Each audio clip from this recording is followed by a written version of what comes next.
Hi everybody, my name is Kaylee. I am the founder of an ethical marketing agency. Welcome to my podcast, Creative Genius Not.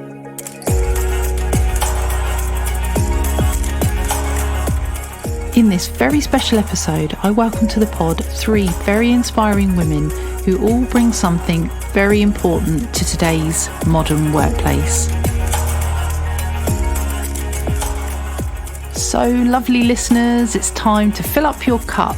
So sit back, grab a brew and get comfy on this very special Women's Hour episode with special guests Lauren de Vries, Daniella Bird and Tina Jennings as we discuss people and purpose.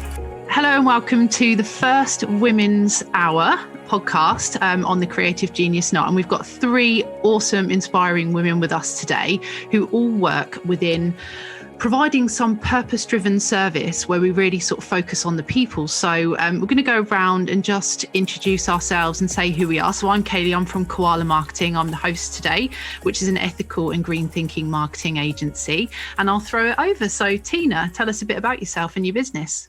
So I'm a change and transformation expert. So had 25 years in corporate life, HR background. I'm a chartered fellow in the CIPD, but my focus is really helping small to medium-sized businesses unlock the power of their people. So whether they want to improve their costs, efficiency, performance, or their culture, one of those, all of those, it's all about the people. Thank you. Danny, tell us a bit about yourself. So, I'm Daniella Bird, also known as Danny, and my company is called Space Positive. So we strongly believe that given the right environments, people can thrive. So I design and create spaces for clients that will positively impact people. And this is directly to do with their health and well-being. So when clients approach me, the key thing is putting them at the center of everything that we do together.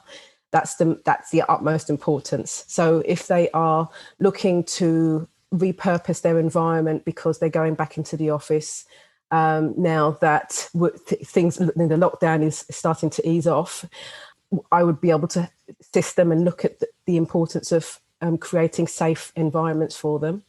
And also it could be that they are prioritizing their people and the health of their staff and their employees. And they want to get certified. So I provide certain certifications to integrate strategies for the built environment to support health and well-being. So those are the things I can support clients with, but it's all about them. Awesome. And Lauren, over to you. Hi, so I'm Lauren, probably better known as LDV in the world. And I am founder of LDV Works, which is essentially a people company. And I really believe in working designedly. So it's essentially about supporting businesses and the people around working with intention, being purposeful and very deliberate. Today's discussion is all about purpose, as we've all just discussed. We all work with SMEs and we all take a purpose-driven and people-driven approach in the services that we offer our clients. And so there's some real synergy there. So in just exploring what purpose-driven is then, so I guess it stands for taking action against something that's bigger than the products and services that we sell. So it's having like a bigger overarching goal, isn't it? So I guess first sort of question is, what does a purpose-driven company look like? I'm going to go over to you, Danny, on that one. What does it look like to you? Yeah, so I think the word intentional and purposeful are the crux of what, as we're about putting people first. For me, it is understanding, it is providing a service that meets and exceeds the requirements of whoever I'm working with. I approach it because I'm purposeful. I have a certain purpose, and the values of the organisation is important because I care, and I care about people's health and well-being. And I design spaces, and it's important to create the right environments for the people. So it's creating environments for fit for purpose. So by putting people first, it's imperative what we actually understand what is going on, what the challenges are. So listening, being mindful about what they're saying, and it's always tailoring for what is necessary for them.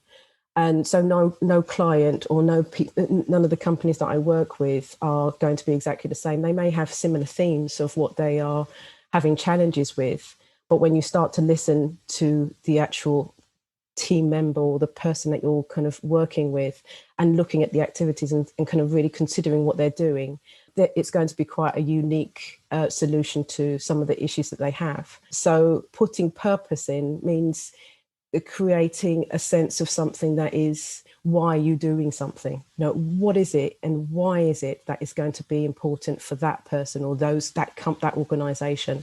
Asking those questions so you can provide the right solutions for the why, for the problem that they have. Because I guess that the problem is, just off the back of that then, is that when we start a business and we grow a business, we don't always focus on the why. So we look at the physical thing of, I need a space. We don't look at, is that space fit for purpose necessarily? We might be focused on the cost and are we getting a space because it's cheaper, but actually it doesn't fit the needs of our teams. And that probably goes over to you quite nicely, Lauren. You always talk about not being driven by the numbers. Yeah, definitely. And I completely agree with everything you're saying. I think it's about, yes, we understand the numbers are important, but actually a purpose is so much more than that. I think it goes way beyond that. It goes way deeper. And it is about why are we doing those things? And maybe it was ingrained in me from kind of my experiences in the past. It was almost like, why are you doing something? What's the reason behind it?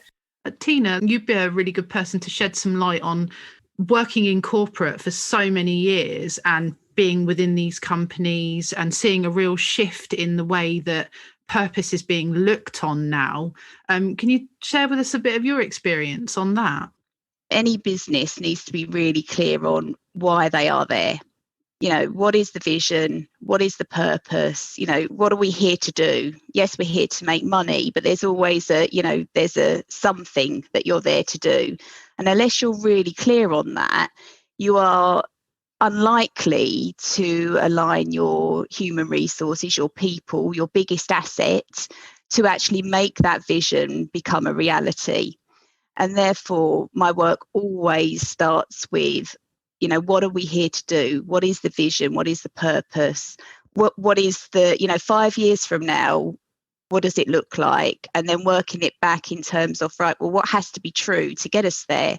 So who do we need? What skills and experience do we need? How do we make sure that our people, whether we've got 2 people, 20 people, 200,000 people, aligned to making that purpose, that dream become a reality? And I think that alignment between, the corporate purpose or the company purpose, it can be small micro business purpose, and the people's purpose, when you get that alignment of those, that intention and also the values, then you start talking about the culture that you're trying to create. That's when the magic happens. And that's where I believe you unlock the power of the people. That feeds on really nicely into my next question, actually, about how does purpose link to success? So I'll go back over to you, Tina, on that one, because I know that's very focused on what you provide to your clients. Yeah, because essentially, any goal, ambition, purpose, there's going to be a financial metric associated with that. That's what we're businesses here to do, essentially. But actually, in terms of success, what does that mean to everybody in that business? Knowing your people and knowing actually what makes them thrive. Yes, we're here to earn a salary, we're here to pay the bills and all of those things. But actually, most of the time, that's a secondary thing.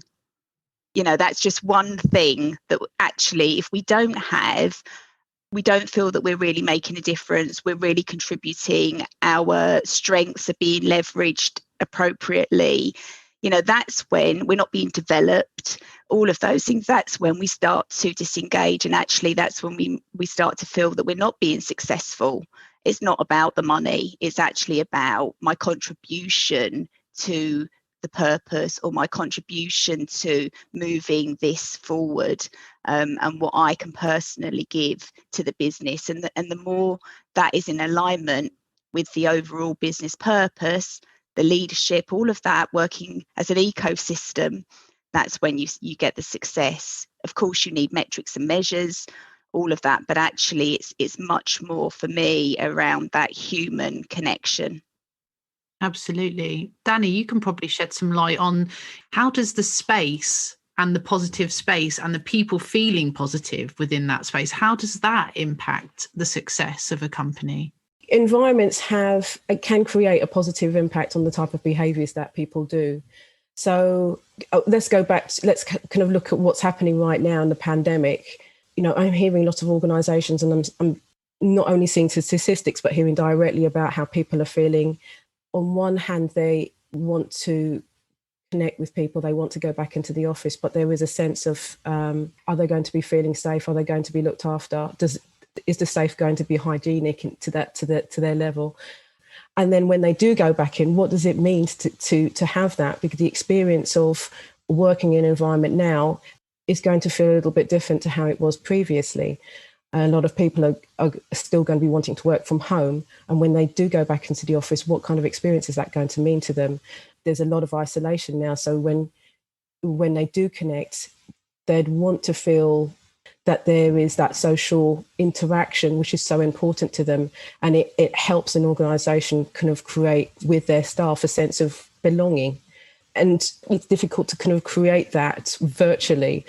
I don't know whether, you're hearing the same things, Tina and Lauren, but, you have to find a way to kind of feel connected physically so you can collaborate, you can be engaged, you feel like you're part of something. And it is tricky to do that virtually. But also when you do go, when you are in an environment, what does it mean to feel like you can focus, for example? You may need to have environments where you're not going to be distracted so much. So I know some people have an experience of working in open plan offices, but actually they can't focus in the same way because either it's too loud or it's really, really quiet. So, and when it's so quiet and you can hear a pin drop, then what does that create? A sense of people kind of almost creeping around, not being able to be themselves and feel comfortable about being the best that they can be. And this all kind of correlates to and relates to being engaged. When you're fully engaged, you're most productive, and actually that improves the performance of the organisation at the end of the day. But there's been recent studies about how people are not engaged in their environment, and that engagement kind of you wouldn't be able to do kind of the type of works and the kind of experiences when you want to go in. If you are disengaged, you just don't want to be there. And I think space can have an impact on that. Not only space, obviously, it's like the culture and the people around, the type of technologies that are supporting the organisation.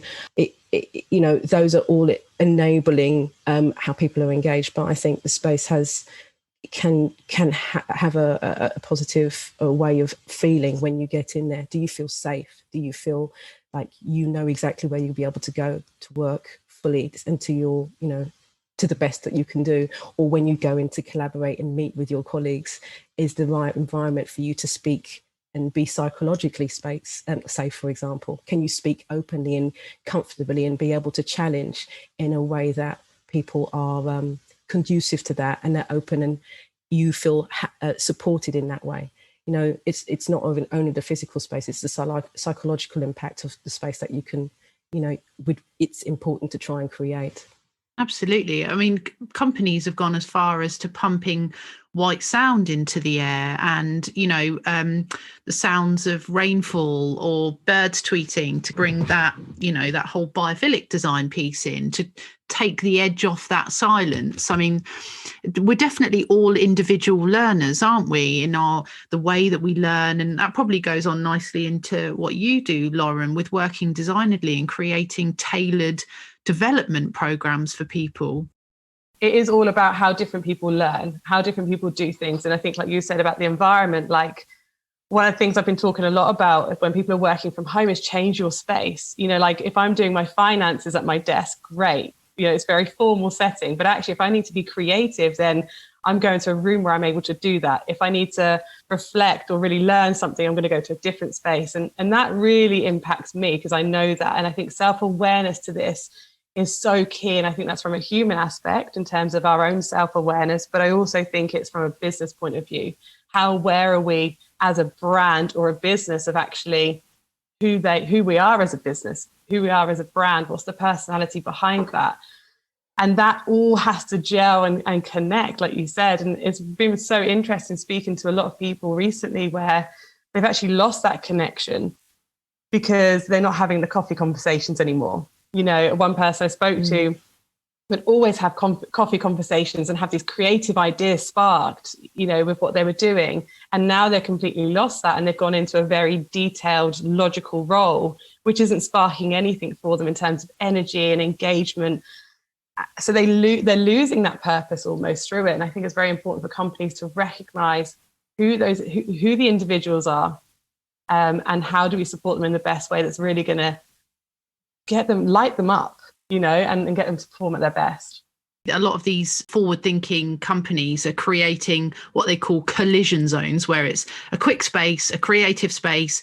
There's a feeling in there. It's been interior designed to, you know, psychologically designed in order to bring out that vibe in people. And it's just a place where ideas come together quickly, impactfully. And what comes out of those meetings is quite amazing a lot of the time, you know. Yeah, absolutely. Without that pressure of an expectation of the boardroom, you know, exactly. where you've got like a pressure bubble. Yeah, exactly. Yeah. And I do think as well, like there is an element of that does bring safety to people, like that boardroom where there's a table and there's like a barrier, like it's safety, and like having the laptop open is safety because I can go in there if I feel a bit like, very oh my God. true.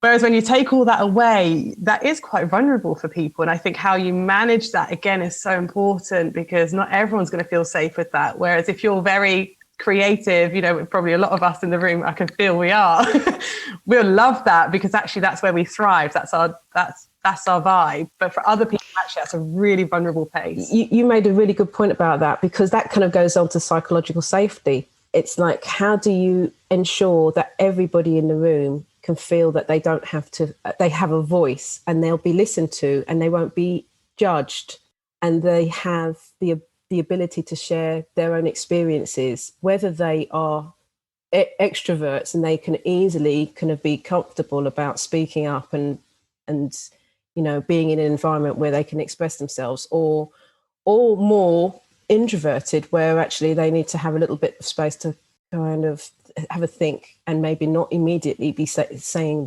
what comes into their head, but, you know, having a space and environment where they can collect their thoughts and be able to share them in a way that's comfortable for them. So that's a very good point as well. And that, I think that goes for also the culture of the organisation.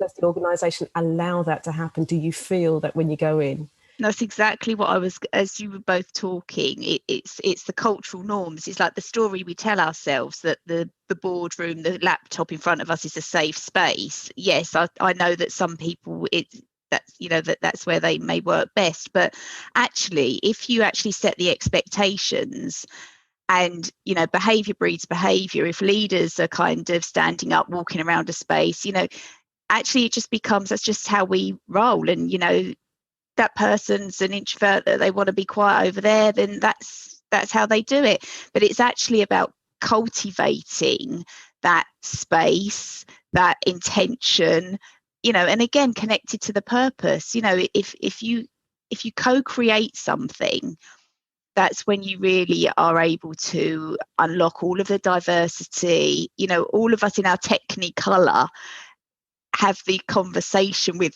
fellow humans in terms of how they best work. How does purpose affect the people within an organisation? So I'll go back over to you, Tina, on that, because you've just talked about culture. So yeah, how does purpose affect the people? So I think I always say it's hearts and mind connection. So, you know, if the purpose is really clear, it's regularly talked about, it should be like a North Star, but it's actually about then how do you connect that with the hearts and minds of all of the people around you? How do you create the experience in people's day-to-day lives where they are consciously attached to the purpose. And I think that, the more you can do that, and the more you can, purpose shouldn't be something that is on a wall, stuck somewhere and never to be spoken about again. Actually, it should be a living, breathing conversation day in, day out, so that we can make sure as human beings we're connected to it. And the more kind of aligned we are, it just becomes then an innate thing of that's what we do here, and this is where we're going, and this is how we're going to do it. So I always say it's hearts and minds, because we've got to be really clear intellectually what we're trying to do, but we've got to feel it inside, that connection, every day. I love that. And actually, really interestingly, I had a conversation with a client. So how the purpose feeds into, in terms of like how we market ourselves and how we tell our story, it must feed into the mission, the vision and the values of a business and the culture. And we're at a position with this new client of mine where we're establishing what those mean. And it's such an important journey. I've had conversations with you, Danny, about it. I've had conversations with you, Lauren, about it. And so what we're doing is we're throwing it out to the employees. So I created a form. I said, you're talking about that hearts and minds, the heart part.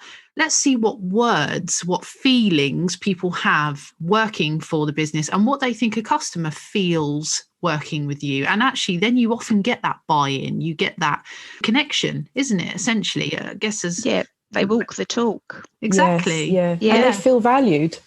They feel like they've been listened to, and they want to be part, the organisation is valuing their input and their thoughts about it, and they can be part of that journey. And once people feel like they're part of that journey, then they'll want to see the success coming out of it. They'll want to, sometimes you may say that you want something and you feel like you've had some input, and you may not get what you've asked for, but for the sheer fact that you've been listened to, and it can be that the organisation is saying, well, we've heard what you're saying, and it may not be physically or feasibly feasible to get this, but we've found it important, and we've come up with some other ideas.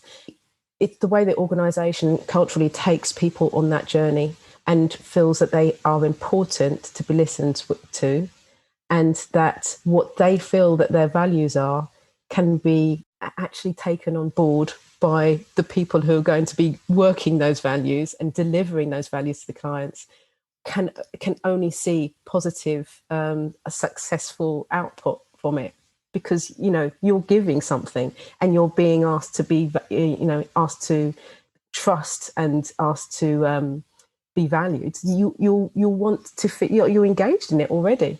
Your contribution. Exactly. And I think it's absolutely about this kind of exchange, this open, transparent exchange. It goes back to culture again, because the more you encourage people to come forward and share and co-create, and it's like this conversation, today we're firing off of each other, and as people are saying stuff, it's like, oh yeah, what about this and what about that? The more you can do that and encourage that open, transparent communication backwards and forwards, the more trust you cultivate, the more energy, the more innovation. It all is value, is additive to taking you on that journey. And the more you can kind of create that questioning and why and how and who, and I think it does nothing more than just continue to connect the humans around the business. Back to that numbers gamer thing, isn't it, Lauren? Like, it's like trying to step away from numbers all the time. Like, we need the numbers. The numbers need to be there. We need to make money. We need employees. But, where does that end? When do we actually become a community rather than a business? I think that goes back down to, like, what does a purpose actually mean? There is intent behind what we do. And I'm really, really key on this intent thing, because like you said, it's, yes, we can have the values and we can have the things on the wall and we can have all these buzzwords flying around. And I think that's actually, in my own journey, where I've been quite uncomfortable with always getting to my place within that, my own journey. But it's the intent behind it. And actually, are we just ticking a box? Because we know we have to have them, or we know it's important. So let's just do this quick exercise and get it done, because actually we're just focused on getting the money in. And I think all of that just creates the wrong intent, creates the wrong culture as well. Because yes, we're saying all these things, but not, like you said, Tina, we're not walking the talk at all. And I think that in itself creates an issue of psychological safety, because like, how can we create this open culture when actually we're just ticking these boxes? Purpose-driven strategies for small businesses, what are they? Because, we can look at the Googles, we can look at the Ubers and the Airbnb companies that are just, well, not Airbnb so much, but who are killing it, right?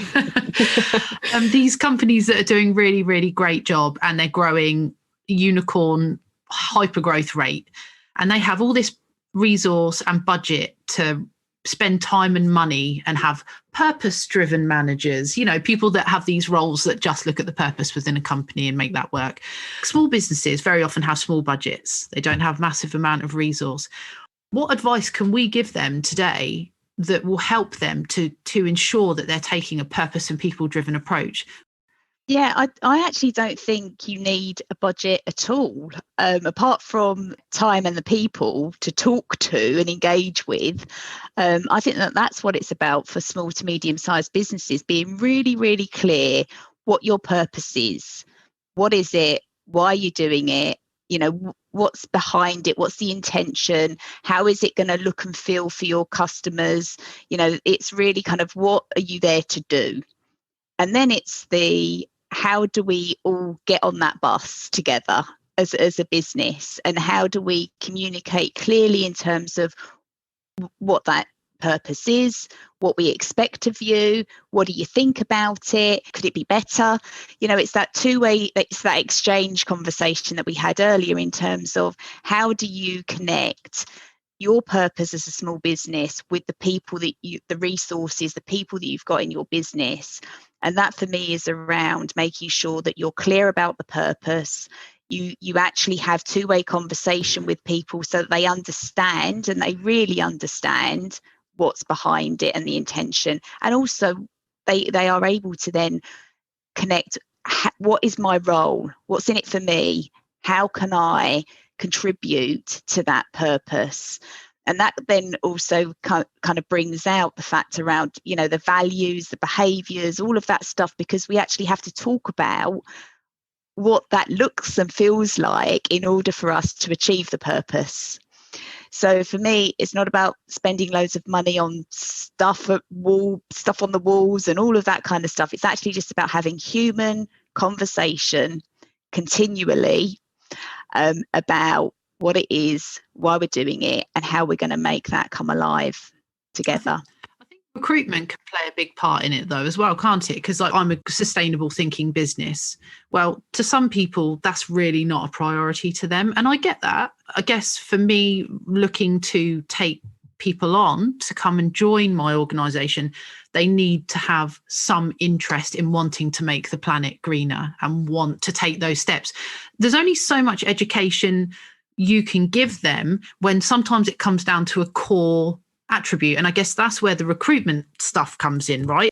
If you are an SME, and maybe I'm kind of making some assumptions there, is that, you would have started somewhere and you would have hired people that are connected to your intention, your purpose. And I think you always have to make sure that there's, I call it alignment, in terms of what you're trying to do and what that person needs and wants from their career, their role in the organisation. And it's very much for me, and the work that I do with clients is around values, is actually hiring people for what's innate, what they're driven by, what are their core values, and do they align with you as a business? Because if you get that right, you can, and there's a certain level of intellect, you can actually develop and grow people.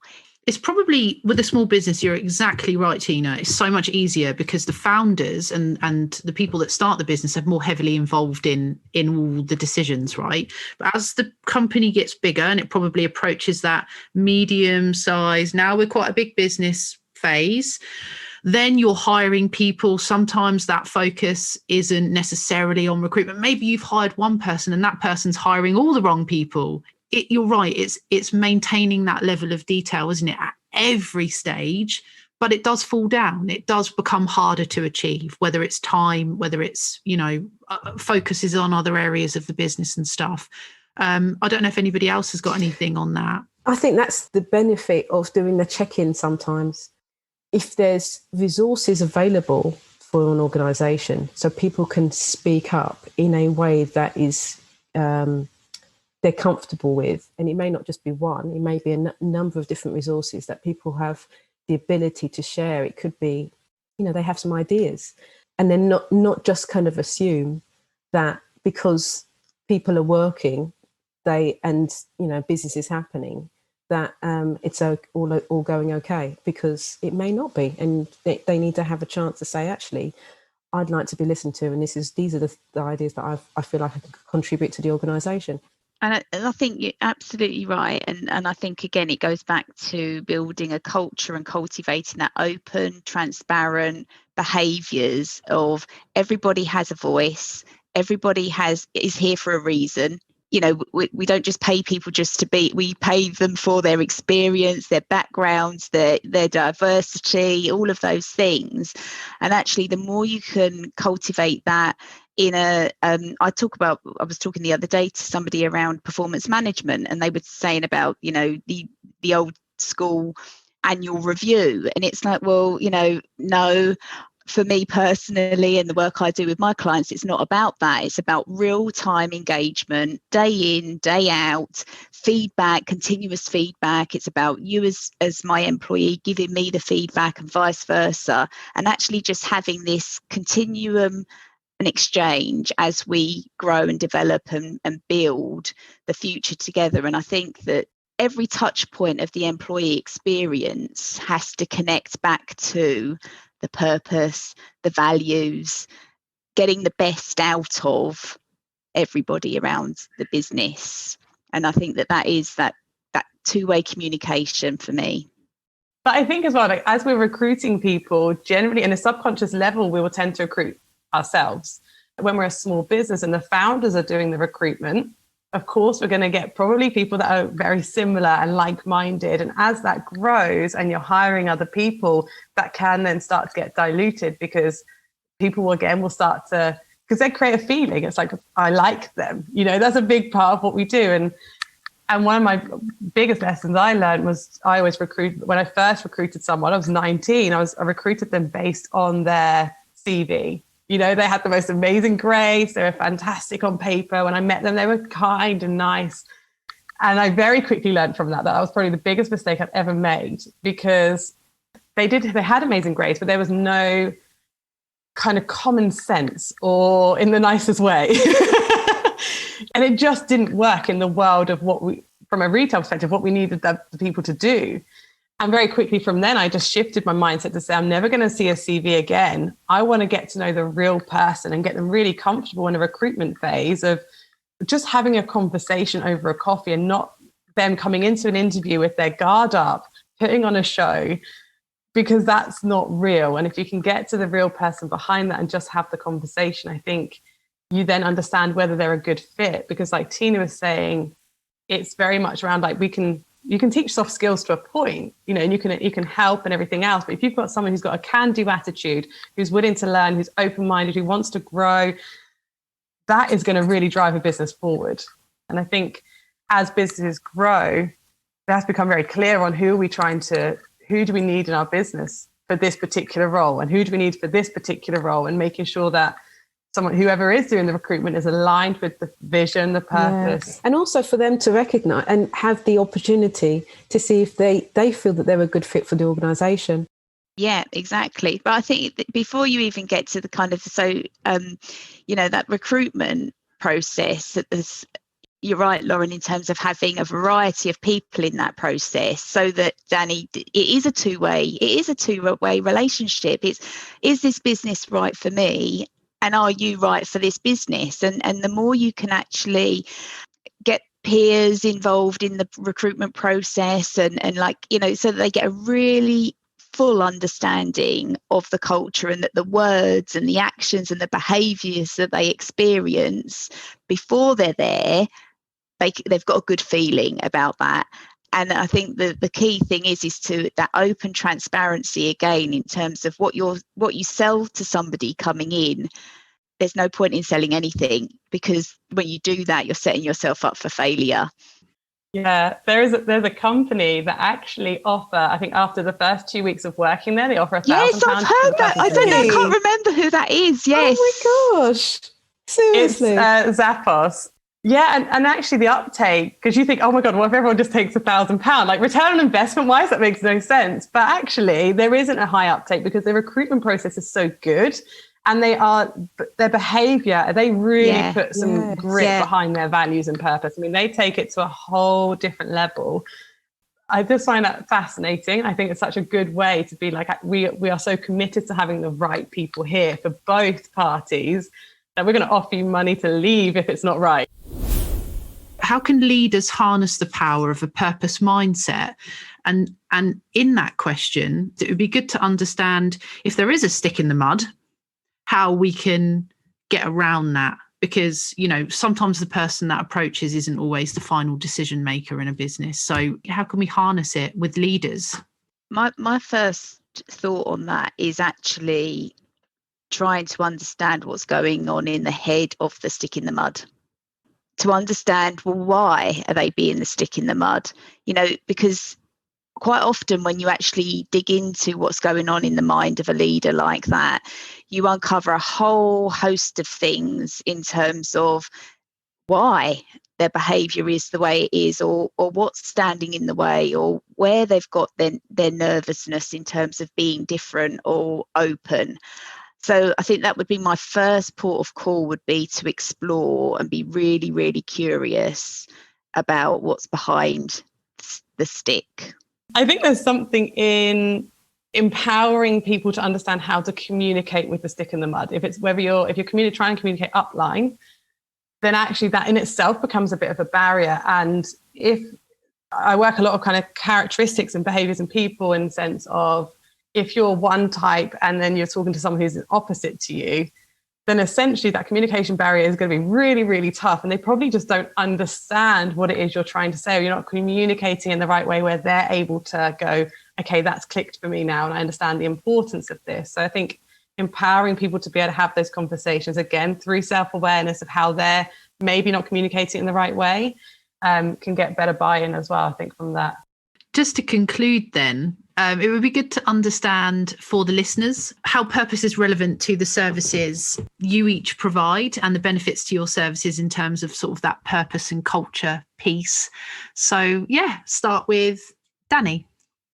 So the idea of bringing purpose into, working purposefully and having an environment that is fit for purpose, and not only fit for purpose, but actually bringing an additional way of improving people's lives, bringing kind of ensuring that people feel healthier and that their well-being is of utmost. If organisations are interested and curious into kind of seeing what the benefits and the impact it has for their people, but also for the actual company, I think in the long term, it can only be a good thing. If they decide that they want to make a change, they see the benefit, they want to support their employees to feel better, they will be more engaged. They will have less absenteeism, no doubt seeing an impact on reduced sickness. Productivity will increase because people are feeling better and they're feeling looked after. And the performance of the organisation will most likely be a really positive one. Thank you. Tina? So my purpose is to help leaders to unlock the power of their people. And essentially the work is around helping to get really clear on what their purpose is, and actually how do you unlock the barriers and the issues across the organisation that are standing in the way of high performance and cultivating a thriving culture. So, helping a business have a clear, they have a vision, they have a purpose, but actually operationally, are they set up for success? Do they have the right structures, processes, decision making, capability to actually make that become a reality and really leverage every single human being in their business? Thank you. And last but not least, Lauren. For me, it's how do we get more businesses and the people within the businesses working more designedly? How do we get them working more intentionally, purposely, and deliberately? And I think that it covers such a vast topic of how we do that. And I think it's very much about working with the individual businesses and owners and people to understand, what does that look like for you? What is the best route forward for this business and the people within it? And let's make that happen. Thank you so much for listening to my first Women's Hour episode. I hope it reaches some struggling business owners and provides some useful advice. If you would like to reach any of the guests from this podcast episode, I will include website details in the show notes. Or if you have a marketing question, you can reach me at www.koalamarketing.co.uk. If you enjoyed this episode, you know what to do. Please hit that subscribe button, and a rating will just bring a lovely smile to my face. So thank you in advance for that. And also thank you again for listening, and we'll see you on the next one. Have a great week, everybody. See ya.